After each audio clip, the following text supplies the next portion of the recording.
Imagine your best friend slash hero just passed away, and then 3 days later you hear this woman claiming that she's seen him up and walking around. Immediately in your head, like, okay, that person's crazy. But then another day goes by and you hear a closer friend saying that they seen the same person up and walking around, and this time they talked with the person. Two people that belong in the nut house. Then the third day you hear another person saying that they seen the same hero, they talked with them, and they ate with them. Now you're like, hold up, what's going on? And then the next day comes and you see on the news that this person had been seen by over 500 different people. Okay, now you gotta stop, all right? Either the world is going crazy or I am hallucinating. If this story sounds familiar, that's because it is. It's straight out of the gospel narrative where Jesus was crucified, laid in the tomb, and then resurrected on the third day, where he was seen by the disciples, and then to some of the other followers, and then by Paul, and then ultimately to over 500 people. All the natural theories that try to explain away the resurrection, which one do you think is the most popular? A, the theory that Jesus didn't die. The theory that the disciples stole the body, or C, the hallucination theory. You answered C, the hallucination theory, you'd be correct. What is the hallucination theory? The hallucination theory is that Jesus didn't actually come back in his physical body, and that when the disciples claimed that they saw the risen Jesus, this was actually a hallucination. And from that point on, the disciples went about spreading disinformation, not because they were lying, but because they were deceived. Now, this is the most popular theory of all the natural theories that explain away the resurrection, but it's also one that lacks the most evidence. Now, in order to properly respond to the claim that the resurrection was just a hallucination event, I think it's important that we actually define what exactly is a hallucination. So let's check out this clip from a certified psychologist. We'll get her take, and then I'll give you mine.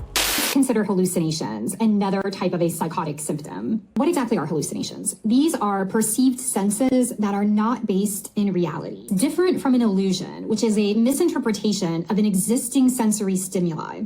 So consider this, you're driving along in your car on a hot day and you perceive a body of water in front of you. That would be an illusion. It's not really there, but external reality is giving you the impression that it might be there. All right, so I think that's a fancy way for saying what's going on up here is not what's going on out here. And as a matter of fact, there's different types of hallucinations as well. So there's visual hallucination, there's auditory hallucination, there's tactile hallucination, which is a fancy word for like feeling, and then there's olfactory, where you're smelling something that isn't there. That's technically a hallucination as well. Now, real quick, can anyone tell me what type of hallucination is the most common one that people experience? You answered A, hearing hallucinations. You'd be correct, coming in at a tight like 70–80%. That's a lot. And coming in at a close second is the visual hallucinations. Now, bonus question. Can any one of you tell me how likely it is that someone will experience 3 or more of the different hallucination types at the same time?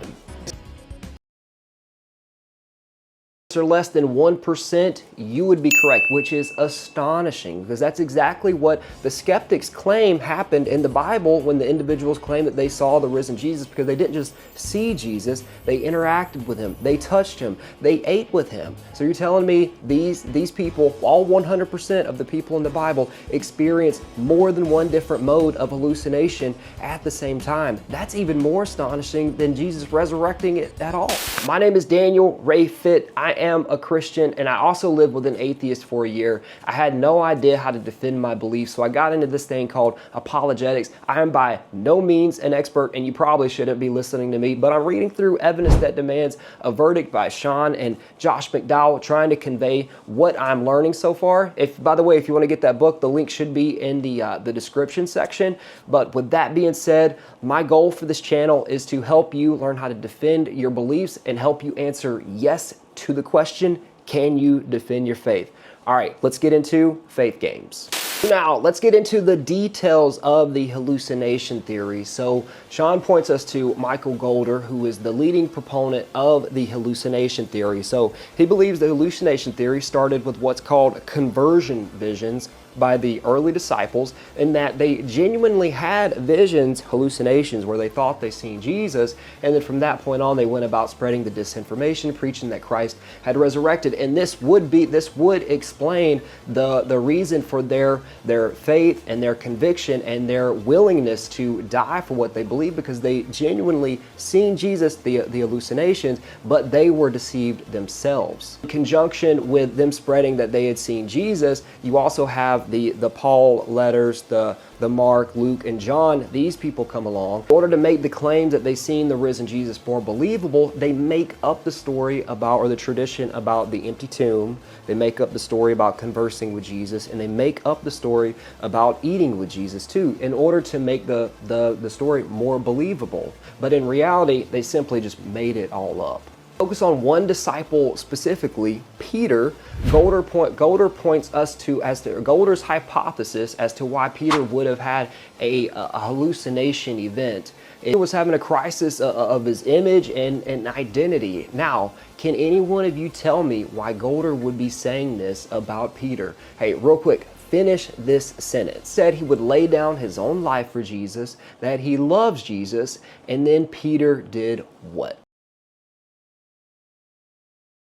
Peter abandoned Jesus and denied him 3 times, you would be correct. So right after Peter said that he loves Jesus and that he was laid down his life for Jesus, when push comes to shove, Peter fled, he ran away, and then not only that, but denied him 3 times. Now, I'm not knocking Peter. I probably would have done the same thing if I was put in that situation. But given that, in conjunction with Jesus' sudden death, Peter was in this state where he just couldn't handle it anymore, and he had a mental break. I mean, put yourself in Peter's shoes. He left his livelihood, everything that he owned, everything that he loved, to go and follow this man that he hasn't really known for that long. And then you turn around and Jesus is brutally murdered by the Roman soldiers.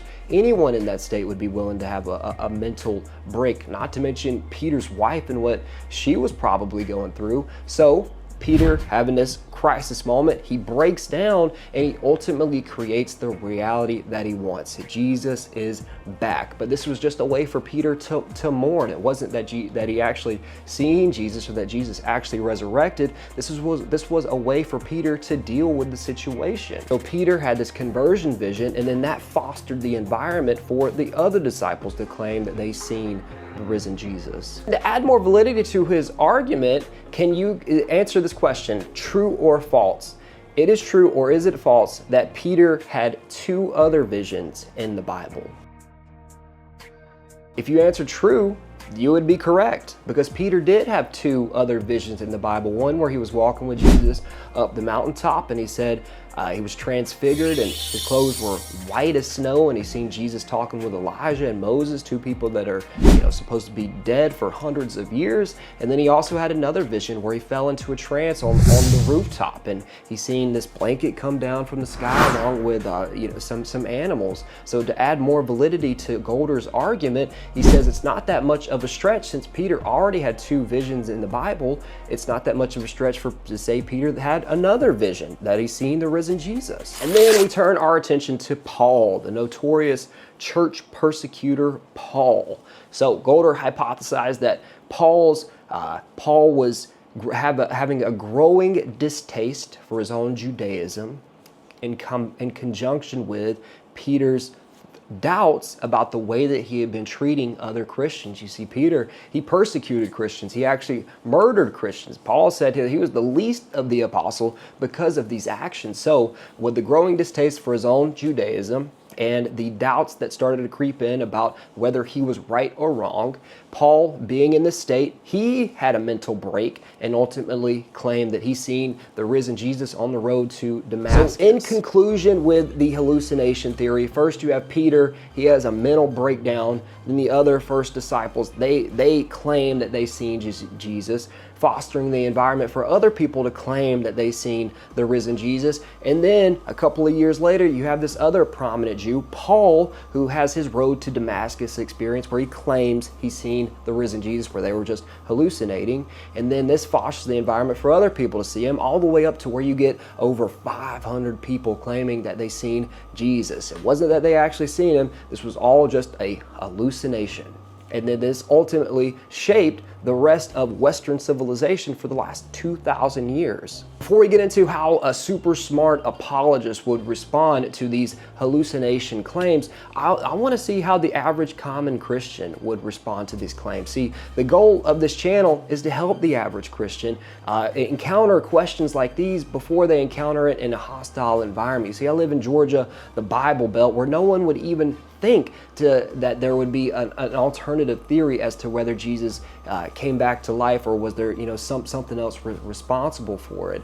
And I want to make sure that when the common Christian encounters these questions, instead of having a crisis of faith, they know how to defend their faith. So let's get into how the common Christian would respond to this, and then we'll get into how the super smart apologist would respond to this. Now, since part of the theory, the hallucination theory, is that Peter had these conversion visions and then fostered the environment for the other disciples to have a hallucination, I want to see how easy it is to convince someone that they're hearing something that isn't actually there. So throughout me talking with Amber, I'm going to pretend like I'm hearing something, when in reality there's no sound at all. But I'm going to pretend like I'm hearing something, and I'm going to see how easy it would be, if at all, to convince Amber that she is also hearing something. And if I'm successful in convincing her that she is hearing something, this would technically be a hallucination via autosuggestion.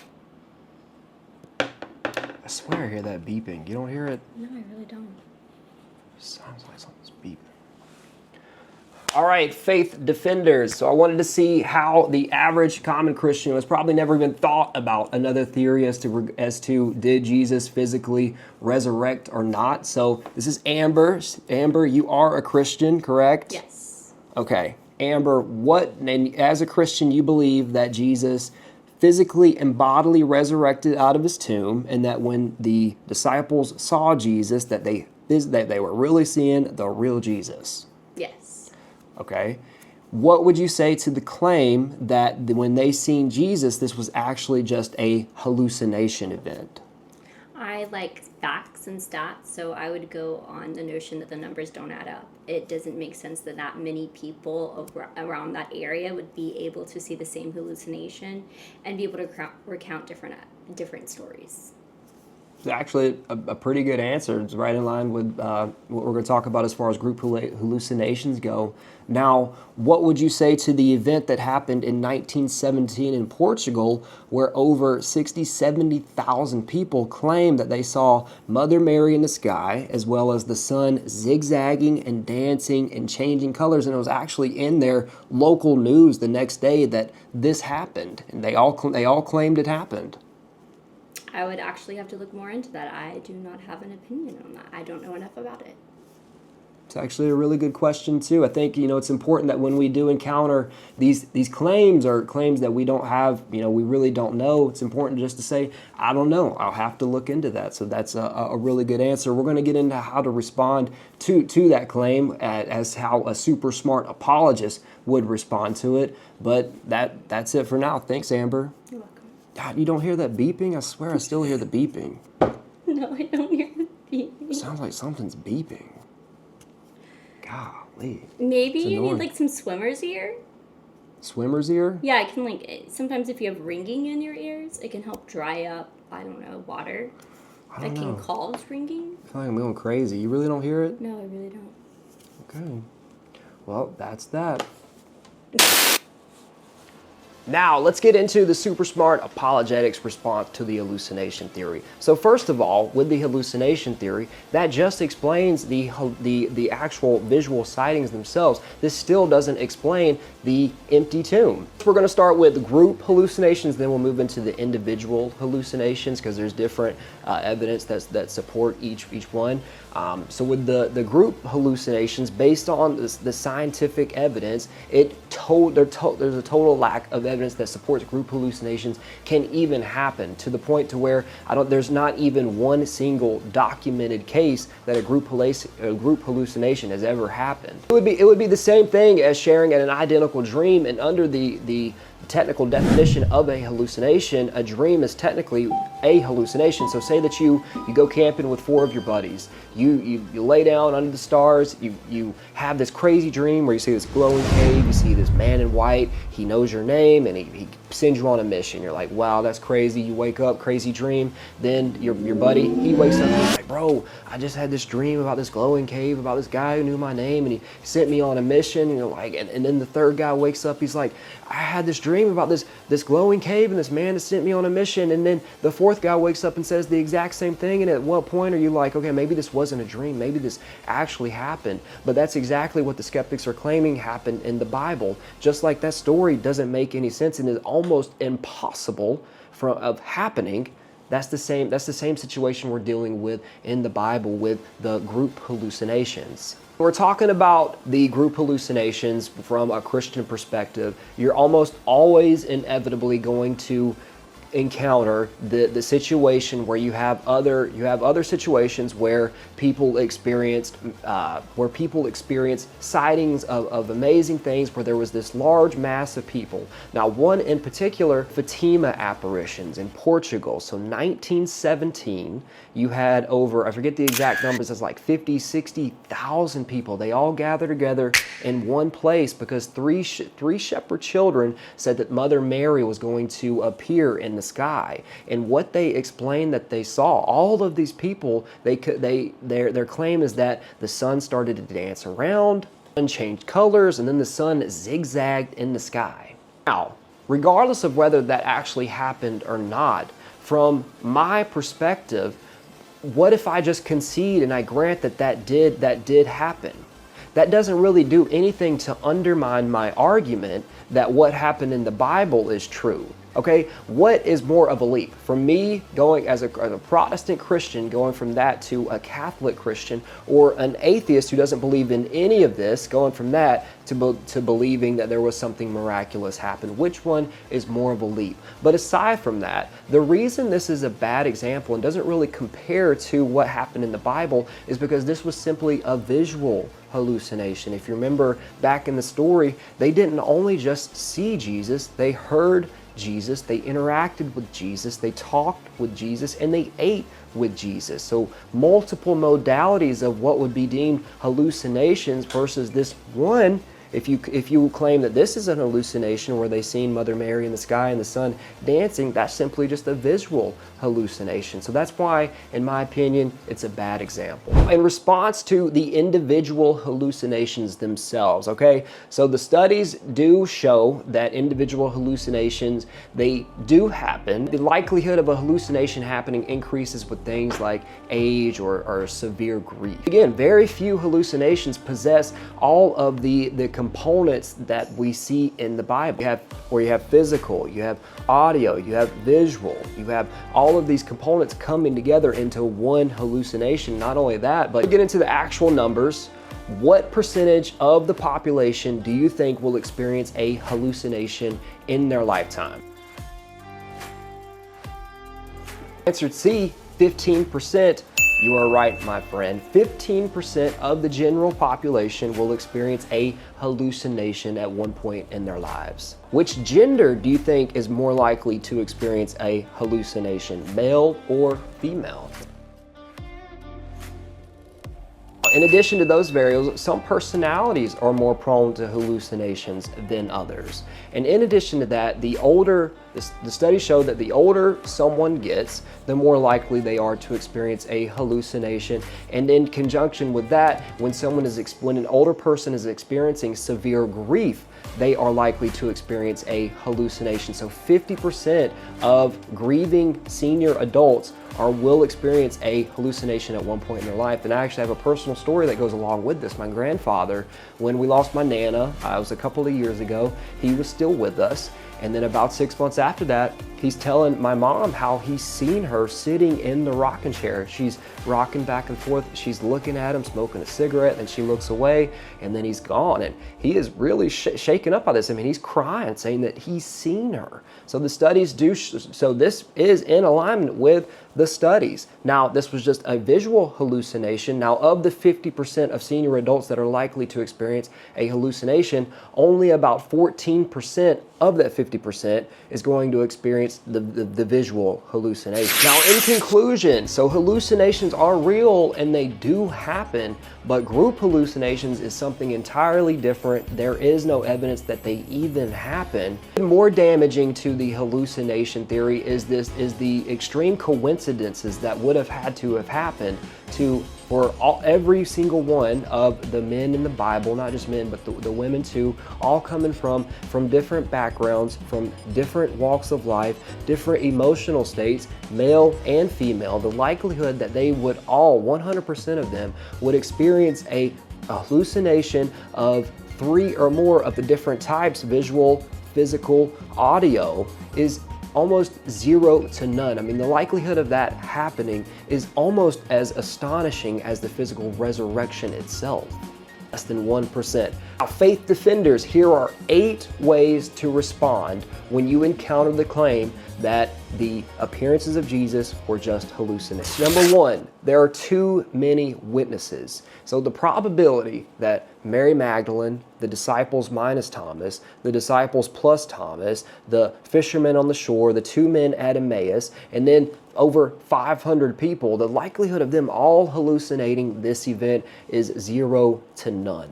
2, Paul said most of the 500 that seen Jesus were still alive, still among us. There's no way that he could have done this given the power of his enemies if this wasn't true. Not to mention the people who just wanted to verify his claims. 4, they not only saw him, but they touched him. They ate with him. They conversed with him. 5, hallucinations usually only last for a couple of seconds tops. This one lasted for over 40 days. Number 6, hallucinations usually only happen once, except to the insane.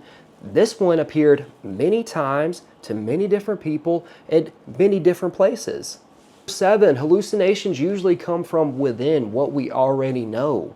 This one did and said unexpected things. 8, if the apostles were hallucinating the events, then how do you explain the empty tomb? Because all anyone would have had to do to disprove their claims is just produce the body. And number 9, the Jewish authorities. If the Jewish people, or if the disciples hallucinated, they go about preaching Jesus resurrected, all the Jewish authorities had to do was just produce the body, and that would have been the end of Christianity right then and there. Now again, my name is Daniel Ray Fitt. I hope you got some value. I hope you actually learned something from today's video. If you did, please comment down below. Do me a favor, like, comment, subscribe. I look forward to sharing, what I'm learning and hopefully providing a ton of value to, Christians. And if you're not a Christian, hopefully I've expanded your mind and caused you to think a little bit. But I hope to see you guys next time, and have a good day.